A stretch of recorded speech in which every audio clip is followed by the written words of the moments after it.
Last class पे हमने class 9th linear equation in two variable start किया था। बहुत जल्दी से रिवाइज कर रहे हैं 5 मिनट्स के अंदर। Linear equation in two variables, ये हम लोगों ने पिछली क्लास पे स्टार्ट किया था। इसमें जनरल फॉर्म पढ़ा था, जनरल फॉर्म या स्टैंडर्ड फॉर्म कहते हैं। Linear equation in two variable का जनरल फॉर्म होता है ax plus b y plus c equal to 0। A b c ये कैसे होने चाहिए? रियल नंबर्स होने चाहिए, और ए 0 नहीं होना चाहिए, बी भी 0 नहीं होना चाहिए। ये सब हमने पिछली क्लास पे किया था। फिर उसके बाद हमने एक्सरसाइज 4.1 का क्वेश्चन नंबर 2 किया था। क्वेश्चन नंबर 2 में इक्वेशन दिया होता था, जैसे मान लो एक क्वेश्चन किया जाए 3x minus 7y plus 5 equal to 0। इसमें अगर a, b और c की वैल्यू बतानी हो तो इस टाइप के क्वेश्चन हमने पिछली क्लास पे किए थे।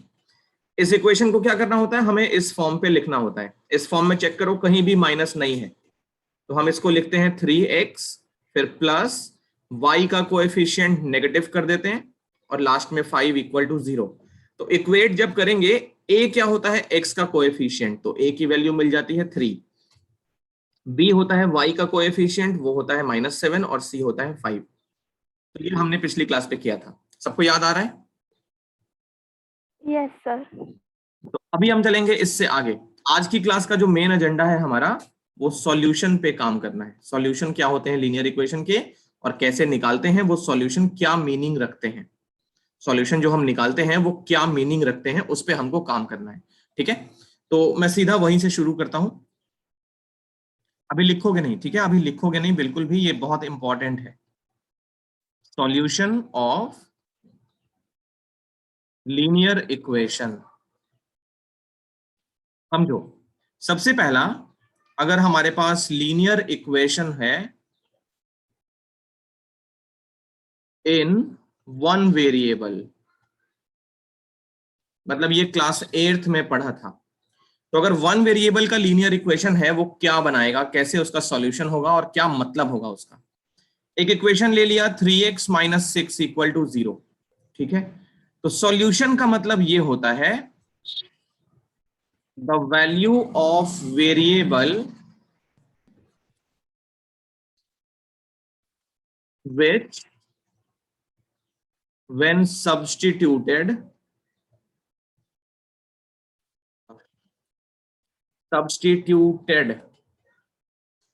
in the equation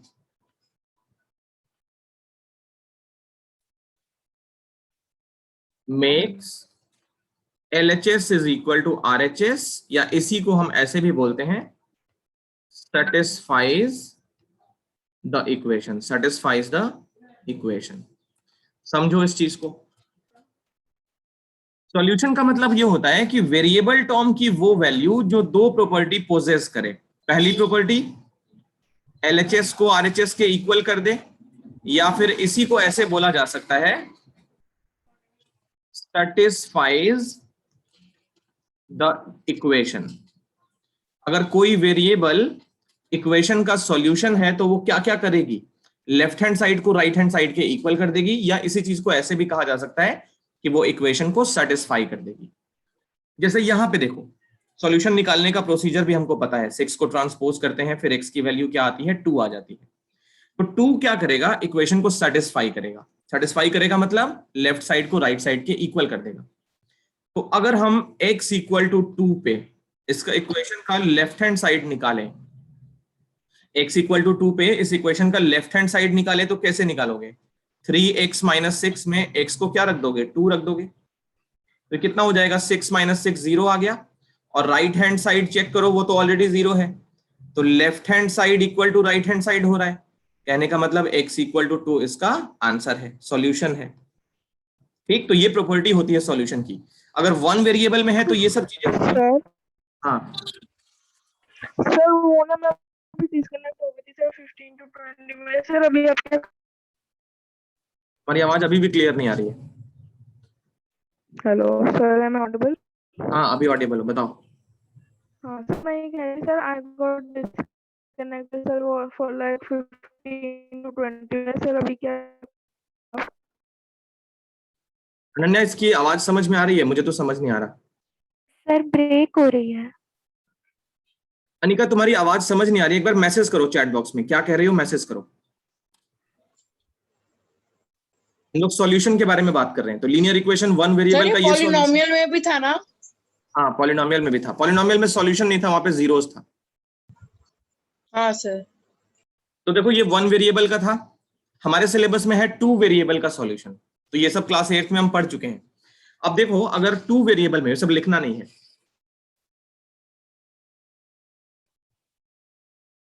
solution of linear equation in two variables कैसे निकलता है समझो। अगर टू वेरिएबल्स में इक्वेशन है,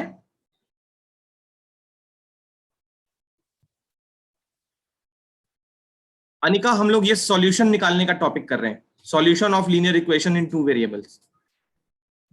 तो अभी हम टू वेरिएबल्स पे आ रहे हैं। देखो क्या होता है सॉल्यूशन, एक एग्जांपल लेते हैं, फिर मैं इसको समझाऊंगा अच्छे से। देखो, let us take x plus y equal to 10, a linear equation in two variables. Linear equation in two variables. अब इस इक्वेशन में सॉल्यूशन का मतलब क्या होगा? देखो, सॉल्यूशन का मतलब वही रहेगा, वेरिएबल टर्म की वो वैल्यू जो इक्वेशन को सेटिस्फाई करे। सेटिस्फाई करे मतलब लेफ्ट साइड को राइट साइड के इक्वल कर दे। ठीक है, तो यहां पे कितने वेरिएबल हैं? x भी वेरिएबल है, y भी वेरिएबल है। तो अगर x और y दोनों वेरिएबल हैं, तो देखो सॉल्यूशन कैसे निकालते हैं। पहला काम क्या करें हम लोग, मान लो x को हमने ले लिया 1 और y को ले लिया 9, तो क्या होगा? 1 और 9 ऐड करके देखो 10 हो जाता है ना। एज 1 + 9 = 10। तो x को 1 ले लें, y को 9 ले लें, दोनों ऐड करके 10 हो जा रहा है। तो मतलब 1 और 9 क्या होंगे? इस इक्वेशन के सॉल्यूशन होंगे। अब x, y को हमें पता है ऑर्डर्ड पेयर में हम x, y ऐसे लिखते हैं। ये क्या होता है? एक पॉइंट होता है, पॉइंट इन ऑर्डर्ड पेयर। ये कोऑर्डिनेट ज्योमेट्री पढ़ के हम लोग आए हैं, तो ये सब पता है पॉइंट कैसे प्लॉट होती है, सबको पता है ना? Yes sir. तो ये पॉइंट होता है ऑर्डर्ड पेयर में। अब इस 1, 9 को अगर हम ऑर्डर्ड पेयर में एक पॉइंट के फॉर्म पे लिखें, तो मान लिया ये पॉइंट हो जाएगा P 1, 9। देखो, x की वैल्यू पहले लिखेंगे, y की वैल्यू बाद में लिखेंगे। तो P 1, 9 इज अ, नहीं, पॉइंट फॉर्म में ना लिखें, x = 1 and y = 9 is a solution. ये उसका सॉल्यूशन हो जाएगा। x = 1 और y = 9 क्या हो जाएगा? इस लाइन का, इस इक्वेशन का एक सॉल्यूशन हो जाएगा। और देखो, अगर हम x को 2 रख लें और y को 8 रख लें, तो क्या 2 + 8 ऐड करके 10 होता है? Yes sir. 2 + 8 भी 10 होता है। तो कहने का मतलब x = 2 and y = 8 is a solution. ये भी एक सॉल्यूशन हो गया। और भी देखो, बहुत सारे पॉसिबल हैं। अगर हम क्या करें, x की वैल्यू 5 ले लें और y की वैल्यू भी 5 ले लें, तो 5 + 5 ये भी 0 के इक्वल हो रहा है ना, सॉरी 10 के इक्वल हो रहा है। हाँ, तो x = 5 एंड y = 5 ये भी एक सॉल्यूशन है। तो कोई बता सकता है कितने सॉल्यूशन मिलेंगे? 1, 2, 3, 4, 10, 20, कितने?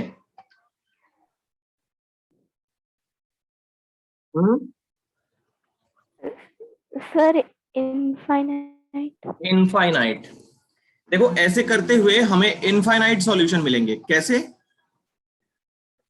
इनफाइनाइट सॉल्यूशन मिलेंगे? जैसे मान लो x को हमने ले लिया 12, x को 12 ले लिया, तो y की वैल्यू क्या होगी?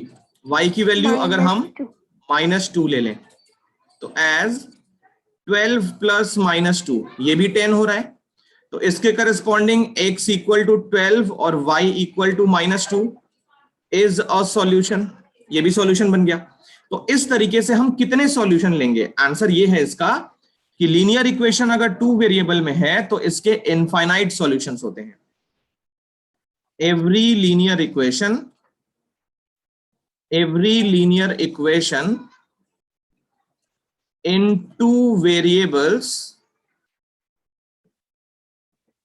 has infinitely many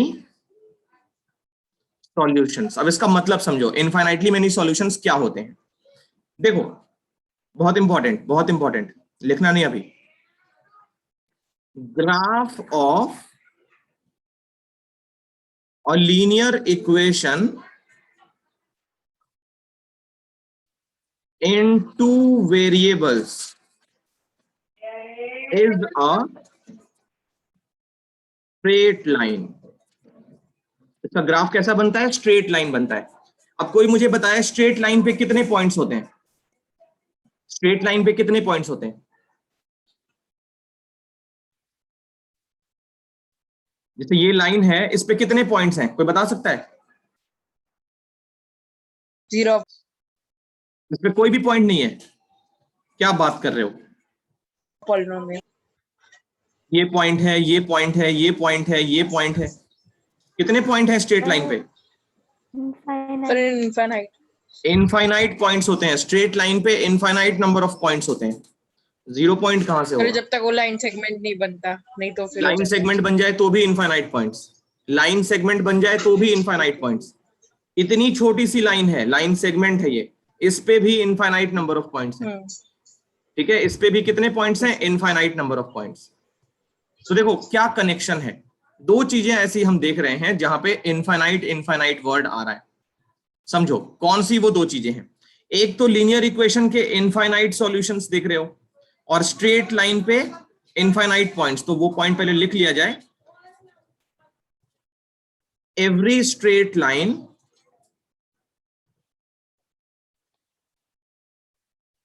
has infinite points on it। Straight line पे इनफाइनाइट पॉइंट। तो दो चीजें हैं यहां पे जिसमें हमको ये इनफाइनाइट वर्ड दिख रहा है।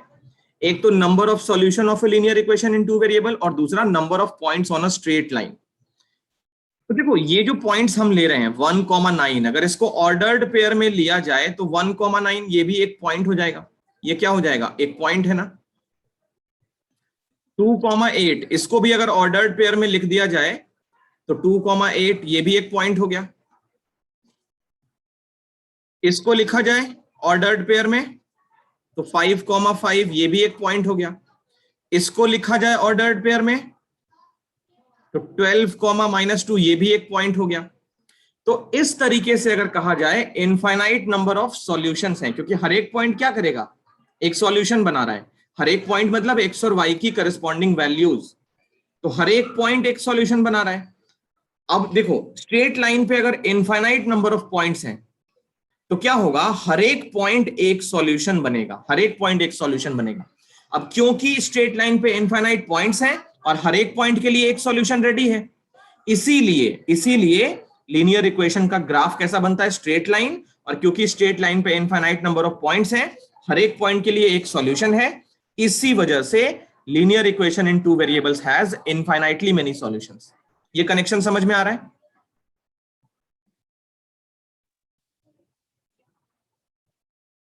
Yes sir. ठीक है, तो मैं जो भी बोल रहा था अभी उसको मैं लिखवा देता हूं। Graph of a linear equation in two variables is a straight line. Every straight line has infinitely points on it. Every point on the graph is a solution of the given linear equation. Every point on the graph is a solution of the given linear equation.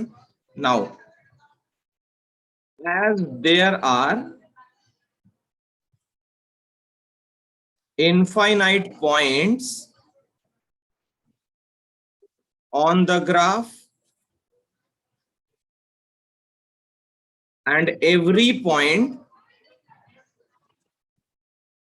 is a solution, therefore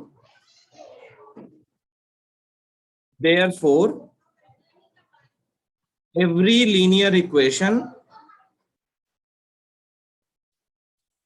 in two variables has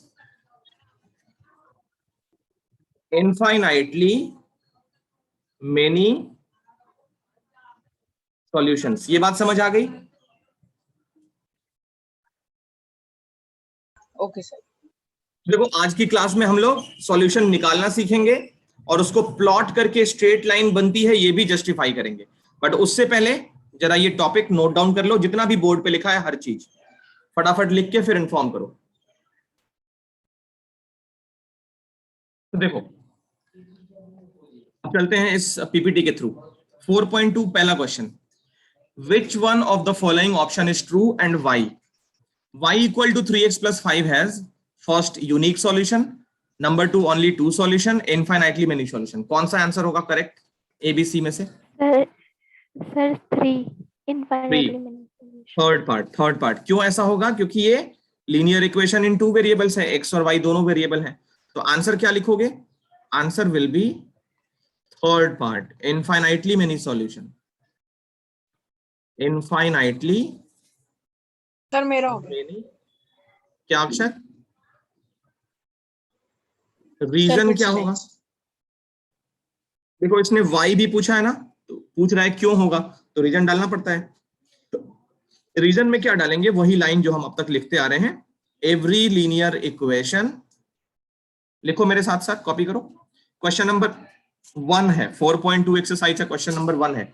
देखो अभी मैं तुम्हें बता दूं, हम सारे के सारे वर्ड प्रॉब्लम्स अभी छोड़ रहे हैं। तो इस एक्सरसाइज में भी कोई वर्ड प्रॉब्लम मिलेगा तो उसको हम छोड़ेंगे, बिल्कुल लास्ट में करेंगे। लास्ट में सारे क्वेश्चन करेंगे वर्ड प्रॉब्लम। तो every linear equation in two variables has infinite solutions. ठीक है, ये इसका जस्ट रीजन हो गया। लिख लो इसको जल्दी, अब आगे चलेंगे।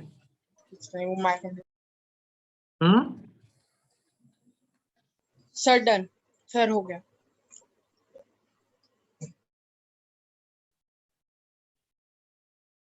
अनन्या हो गया? Sir 2 minutes। 2 मिनट्स? इसमें भी 2 मिनट लगाएगी? अच्छा लिख लो कोई बात नहीं।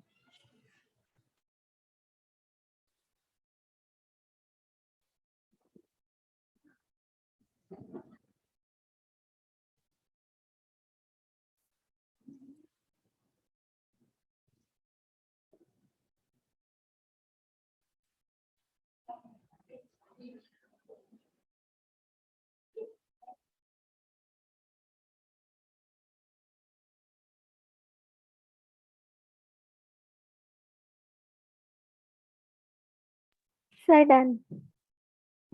अब चलते हैं आगे। पहला क्वेश्चन हो गया 4.2 का। ये सॉल्यूशन निकाल के नहीं दिखाना है, हम बस वही लिख देंगे जो हमने अभी तक किया है। क्वेश्चन नंबर 2 बहुत ज्यादा इंपॉर्टेंट है, इसमें हम सॉल्यूशन निकालना सीखेंगे। 2 चीजें मैंने बताई ना, एक तो सॉल्यूशन निकालना सीखना है और दूसरा उसको प्लॉट करके स्ट्रेट लाइन बना के दिखाना है। ठीक है, और वर्ड प्रॉब्लम जब आएगा तो ये दोनों काम हमको करने होंगे। फिर से सुनो, 2 चीजें हमको सीखनी है। पहला कैलकुलेशन, या ऐसा करेंगे फाइंडिंग द सॉल्यूशन। तो ये क्वेश्चन उसी में हेल्प करेगा, सॉल्यूशन निकाल के दिखाओ। सेकंड पॉइंट हम सीखेंगे plotting the points to construct the graph. मतलब जो पॉइंट्स आएंगे ना, देखो सॉल्यूशन जो निकलेंगे वो किस में होंगे? एक्स और वाई में होंगे ना। तो हर एक सॉल्यूशन एक पॉइंट रिप्रेजेंट करेगा ग्राफ पे। अब उन सारे पॉइंट्स को प्लॉट करके ग्राफ बनाएंगे। तो 2 चीजें ये हो गई, और तब हम करेंगे लास्ट में वर्ड प्रॉब्लम्स। तो वर्ड प्रॉब्लम्स में देखो क्या क्या करना होता है। एक तो पहले इक्वेशन बनानी होती है, टू कंस्ट्रक्ट द इक्वेशन या टू फॉर्म द इक्वेशन। इन सारे क्वेश्चंस में क्या होगा, चेक कर लो, यहाँ पे देख लो, इक्वेशन ऑलरेडी दिया है, इक्वेशन ऑलरेडी दिया है, इक्वेशन दिया है तो हमको ये करना है, उसके बाद ये करना है, और ये दोनों जब सीख जाएंगे तभी हम करें वर्ड प्रॉब्लम तो अच्छा रहेगा, क्योंकि वर्ड प्रॉब्लम में हमको ये इक्वेशन भी नहीं देगी, एक रियल लाइफ सिचुएशन दिया होगा, हम उसमें इक्वेशन बनाएंगे, तो ये इक्वेशन अगर बन गया उसके बाद ये दोनों पॉइंट्स यहाँ पे पॉइंट नंबर 2 पॉइंट नंबर 3 कर लेंगे, तब हमारा क्वेश्चन कंप्लीट होगा। तो इसी वजह से वर्ड प्रॉब्लम्स को मैं सबसे लास्ट में करवाऊंगा, क्योंकि पहले मैं पॉइंट नंबर 1 और पॉइंट नंबर 2 सिखा देता हूँ, सॉल्यूशन कैसे निकालते हैं, पॉइंट्स कैसे प्लॉट करते हैं। जब ये दोनों सीख लेंगे तो फिर इक्वेशन बनाना तो आसान हो जाएगा ना, क्योंकि उसके बाद के दोनों पॉइंट्स तुमको आते रहेंगे। बात समझ में आ रही है? Okay sir. Yes sir. तो चलो अब सॉल्यूशन निकालने की बात करते हैं। इस क्वेश्चन में टोटल 4 या 5 पार्ट्स हैं। मैं फर्स्ट पार्ट करता हूं पहले, कितने पार्ट्स हैं आगे देख लिया जाएगा। Right 4 solutions for each of the following equations. समझो कैसे करना है, और जैसे मैं करूंगा डिट्टो तुम्हें वैसे ही करना है, ठीक। 4 सॉल्यूशंस निकालने को बोल रहा है, 4 सॉल्यूशन, वैसे इनफाइनाइट सॉल्यूशन होंगे, कोई भी 4 हमको निकालने हैं। तो देखो क्या करो, सॉल्यूशन किसी भी एक वेरिएबल को इन टर्म्स ऑफ अदर निकाल लो। तो यहां पे बेटर है हम y निकाल लें x के टर्म्स में, ठीक है। तुम चाहो तो x भी निकाल सकते हो y के टर्म्स में, बट यहां 2 से डिवाइड करना पड़ जाएगा, है ना। तो यहां पे क्या करेंगे, हम y निकाल लेते हैं x के टर्म्स में। अब 4 सॉल्यूशंस निकालने हैं, तो a पार्ट, x की जगह पे कोई भी रैंडम नंबर रख दो, 0, -1, +1, +2, +5, कुछ भी। तो मान लो हमने x की जगह रख दिया 0, x की जगह 0 रख दिया, और y कैलकुलेट कर लो, तो y मिल जाएगा 7 - 2 × 0, ये कितना हो जाएगा, 7 - 0 मतलब 7। तो क्या लिखोगे, x की जगह पे पॉइंट हमेशा कैसे लिखोगे, x, y, तो यहां पे लिखोगे 0, 7, x की वैल्यू 0, y की वैल्यू 7 आई है, इज अ सॉल्यूशन। एक सॉल्यूशन निकल गया, अभी 3 और चाहिए। b, अब क्या करो, x की जगह पे 1 ले लो, x की जगह पे 1 ले लो, कोई भी नंबर ले सकते हो। तो y कितना आएगा, 7 - 2 × 1, ये हो जाएगा 7 - 2 मतलब 5। तो x, y बनाओ इसका, x हो गया 1, y हो गया 5, तो 1, 5 इज अ सॉल्यूशन। 2 हो गए, अभी 2 और चाहिए। C, अब क्या करो, x को 2 ले लो, तो y कितना आएगा, 7 - 2 × 2, तो 7 - 4, ये हो गया 3। तो लिखोगे x, y, मतलब x को हमने 2 रखा, तो y कितना आया 3, 2, 3 इज अ सॉल्यूशन। एक और चाहिए हमको। अब क्या करते हैं, x को ले लेते हैं -1, मैं ये दिखाना चाह रहा हूं, कोई भी नंबर ले सकते हो, कोई परेशानी नहीं है। तो y कितना आ रहा है, देखो, y को चेंज कर सकते हैं, अगर तुमने देखो x निकाला है इस तरीके से 7 - y/2, तब तुम y की जगह पे रखोगे। समझ आ रही है बात? अगर तुमने x निकाला है y के टर्म्स में, तो तुम पहले y की जगह पे रख के फिर x निकालोगे, लेकिन आंसर हमेशा x, y ही लिखोगे, इसका ध्यान रखना। अगर y रख के x निकाल रहे हो तो ऐसा मत समझना कि y को पहले और x को बाद में लिख देंगे, ऐसा नहीं करेंगे, हमेशा x।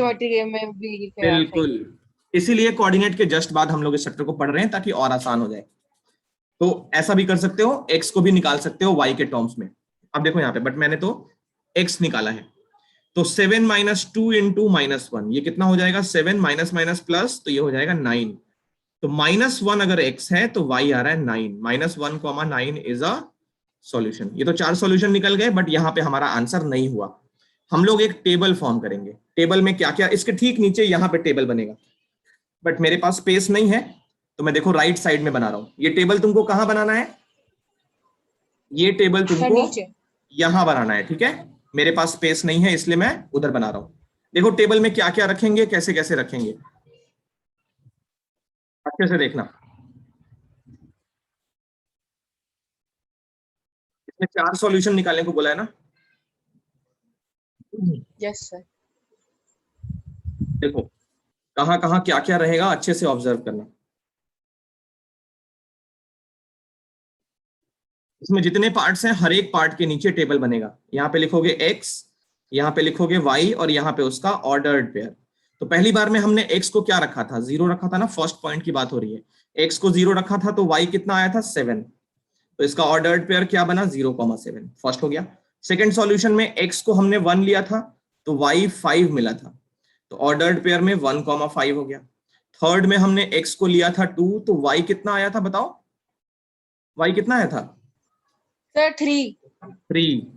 तो ऑर्डर्ड पेयर क्या बना 2,3। फिर फोर्थ में हमने x को -1 लिया तो y 9 मिल गया था, -1,9। ये हमारा कंप्लीट आंसर हुआ। तो फर्स्ट पार्ट अभी कॉपी कर लो, कॉपी करके बताओ, फिर मैं आगे के पार्ट्स दिखाता हूं कैसे करना है, और एक दो तुमसे करवाऊंगा भी, सो डोंट वरी। यहां तक कॉपी ओके करके सर। बताओ। देखो इसके बाद ये फर्स्ट पार्ट था, सेकंड पार्ट ये देखो पाई के टर्म्स में है। देखो याद करो एक क्वेश्चन पॉलिनोमियल्स में भी था जहां पे मैंने बताया था कि पाई की वैल्यू पुट नहीं करनी है, याद आ रहा है? किसी Yes, पॉलिनोमियल को x प्लस पाई से डिवाइड करना था, तो हमने p ऑफ माइनस पाई निकाला था, है ना? तो यहां पे भी हमको Yes, पाई sir. की वैल्यू पुट नहीं करनी है, क्योंकि ये अलजेब्रा है। ये कौन सा ब्रांच चल रहा है मैथ्स का? अलजेब्रा चल रहा है। अलजेब्रा में पाई की वैल्यू हमको पुट नहीं करनी है। जब मेंसुरेशन करेंगे सरफेस एरिया वॉल्यूम, वहां पे हम पाई की वैल्यू पुट करेंगे। अभी हम पाई की वैल्यू पुट नहीं करेंगे, पाई को पाई के टर्म्स में ही छोड़ देंगे। तो ये इक्वेशन है। क्या किया जाए, कोई भी वेरिएबल दूसरे के टर्म्स में निकालो। तो यहाँ पे y निकालना आसान रहेगा, x भी निकाल सकते हो, बट x निकालोगे तो पाई क्या होगा, डिनोमिनेटर में चला जाएगा। जैसे अगर x किसी ने निकाला तो x क्या होगा, 9 - y अपॉन पाई होगा ना। तो फ्रैक्शन में पाई थोड़ा परेशान करेगा, बेटर है यहां से y निकाल लो 9 - पाई इंटू एक्स करके। यहां पे कुछ भी डिवाइड नहीं करना पड़ेगा, सीधा पाई की x की वैल्यू रखेंगे और y आता रहेगा। ठीक, ए पार्ट देखो, ठीक है। At x equal to 0, x equal to 0 रखोगे तो क्या होगा, पाई कैंसिल हो जाएगा, y होगा 9 - पाई इंटू 0। ये कितना आ जाएगा, पाई इंटू 0 तो खत्म हो जाएगा ये।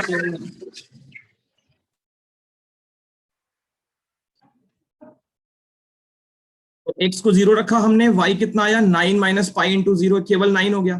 तो इसके करस्पॉन्डिंग सॉल्यूशन क्या बनेगा, 0,9 ना, x की वैल्यू पहले y की वैल्यू बाद में, 0,9 इज अ सॉल्यूशन। एक हो गया, अभी 3 और चाहिए।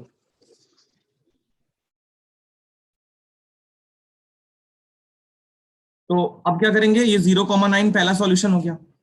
दूसरा सॉल्यूशन कैसे लिखोगे, अब x की जगह सोचो बहुत ध्यान से, अगर x की जगह हम लोग 1/पाई रख दिया जाए तो पाई कट जाएगा और y थोड़ा सा अच्छे फॉर्म में आ जाएगा। वैसे तो x को 1 भी रख सकते हो, x को 1 रखोगे तो y 9 - पाई आएगा, बट पाई को हटाने के लिए सोचो क्या क्या कर सकते हो, x को 1/पाई ले लो, तो y कितना आ जाएगा 9 - पाई इंटू 1/पाई। तो पाई से पाई कट के कितना आ गया, 9 - 1 मतलब 8। तो इसके करस्पॉन्डिंग सॉल्यूशन क्या हो गया, 1/पाई कॉमा 8, 1/पाई कॉमा 8। प्लॉट कैसे करेंगे किसको, सर, क्या 1/पाई,8 को? 1/y क्या क्या करेंगे, फिर से पूछो। सर प्लॉट कैसे करेंगे? नहीं, इसको प्लॉट नहीं करना है, ये क्वेश्चन तुम्हें प्लॉट करने को नहीं आएगा, ठीक है? ये क्वेश्चन प्लॉट करने को नहीं आएगा, वो तो ऐसे बस सॉल्यूशन निकाल रहा है। अगर प्लॉट करना ही पड़ेगा मान लो, तो 1/पाई की वैल्यू निकालनी पड़ेगी। 1/पाई की वैल्यू मतलब 1/पाई की वैल्यू 22/7 लेते हैं हम लोग, तो 7/22। इसको सॉल्व करना पड़ेगा डेसिमल में, जो भी नंबर आया मान लो 0.358 कुछ भी आ गया, तो x की वैल्यू होगी 0.358, y की वैल्यू 8। अब ये पॉइंट तो ढूंढ दोगे ना ग्राफ पे, ये पॉइंट तो मिल जाएगा ना ग्राफ पे, यस 0.3। सर। हाँ मतलब थोड़ा मुश्किल होगा ढूंढना, तो इसीलिए ये क्वेश्चन प्लॉट करने को नहीं आएगा। हाँ लेकिन प्लॉट करना पड़ गया अगर, तो यही तरीका है, यही तरीका है, ठीक है? बट एग्जाम में ये सब नहीं आएगा, वो तो बस अभी सॉल्यूशन की प्रैक्टिस थोड़ी करवा रहा है, डिफरेंट टाइप के क्वेश्चंस वो देना चाह रहा है। सी पार्ट देखो, अब मान लिया x को हमने 1 रख दिया, तो y कितना आ जाएगा देखो, 9 - पाई इंटू 1, ये हो जाएगा 9 - पाई। तो देखो सॉल्यूशन कैसे लिखेंगे, x हो गया 1 और y हो गया 9 - पाई, इसको एक ब्रैकेट में डाल के, और ये इज अ सॉल्यूशन। 3 हो गए ना, एक सॉल्यूशन और। अब x को क्या कर लिया हमने, बताओ क्या लें x को, सर 2/π। 2/π, बहुत बढ़िया। 2/π ले लिया तो y हमारा क्या हो जाएगा, 9 माइनस पाई इंटू 2/π। तो पाई से पाई फिर कट जाएगा, 9 माइनस 2 हो जाएगा 7।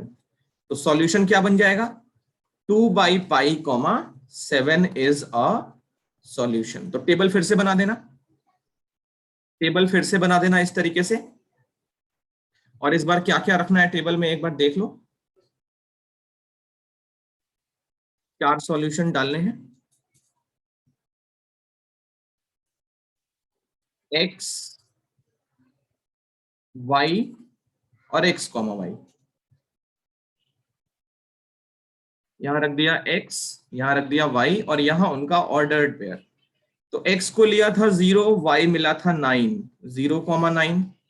x को लिया था 1/π, y मिला था 8, तो 1/π, 8। x को लिया था 1, तो y आया था 9 माइनस पाई, तो ये हो गया 1, 9 माइनस पाई। और x को लिया 2/π, तो ये आ गया 7, 2/π, 7। ये हो गया हमारा आंसर। सेकंड पार्ट कॉपी कर लो। देखो, तो सेकंड पार्ट कर लिया हमने। अब इसमें यकीन मानो कोई भी ऐसा पार्ट नहीं होगा जो तुमसे सॉल्व नहीं होगा। थर्ड पार्ट, तो मैं चाहता हूं इसका सॉल्यूशन तुम लोग निकाल लो पहले, मैं एक एक करके पूछूंगा, ठीक है। थर्ड पार्ट, जरा इसका सॉल्यूशन निकालो अपनी लैंग्वेज में। x ऑलरेडी y के टर्म्स में है, तो यहाँ पे किसकी वैल्यू रखोगे, y की जगह पे 0, 1, 2, 3, 4 रख के x निकालोगे, फिर टेबल बना लेना। मैं पूछूंगा अभी, तो अपने अपने आंसर्स निकाल लो, निकाल के मुझे इन्फॉर्म करो। चलो पहला बताओ अक्षत, एक सॉल्यूशन। अक्षत अपने चारों सॉल्यूशन बताओ। 0 सर पहला है 0, सर वो ना पूरा ऑर्डर्ड आखिरी पेयर में में 0, बताओ। सर फिर कॉमा 0। हाँ, तो 0,0 पहला सॉल्यूशन। दूसरा बताओ सर 4,0 1, सॉरी 4,1। 4,1, ये भी सही है। तीसरा बताओ। सर 8,2। अरे वाह अक्षत, सारे सही कर लोगे। चौथा बताओ। सर 12,3। बहुत ही बढ़िया। अनन्या बताओ सॉल्यूशन अपने। सर 4,1। 4,1, सर 12,3। 12,3, -8, -8, -2, बहुत बढ़िया। 20,5। 20,5, दोनों ही सही है। अच्छा, अगर इसको प्लॉट करने को बोल दिया जाए तो देखो मैं तुम्हें दिखाता हूं। ये सारे पॉइंट्स जो होंगे, ये 4 अक्षत के और 4 अनन्या के, सारे के सारे इस लाइन पे लाई करेंगे। कैसे? क्योंकि देखो अक्षत ने क्या किया, 0,0 ये पॉइंट ले लिया, 4,1 x पे 4, y पे 1 ये पॉइंट ले लिया। मेरे पास रैंडम स्केल, मेरे पास एक्चुअल स्केल नहीं है, थोड़ा सा ऊपर नीचे होगा। 8,2 x पे 8, y पे 2, कुछ ऐसा बन जाएगा। 12,3 x पे 12, y पे 3, तो ये कुछ ऐसा बनेगा, है ना। अब इसको लेकर अगर स्ट्रेट लाइन बनाओ तो देखो कैसे बनेगा। मेरा पक्का पता है मुझे कि लाइन सही नहीं बनेगी, क्योंकि मेरे पास एक्चुअल स्केल नहीं था, थोड़ा तो फर्क आएगा। चलो मैं फिर भी थोड़ा सा तुम्हें फील कराता हूं। कुछ ऐसा है, मान लो ये 3 पॉइंट्स मैं सही से बना देता हूं। ये पॉइंट थे, ये पॉइंट है 0,0, ये पॉइंट मान लो 4,1 ये रहा,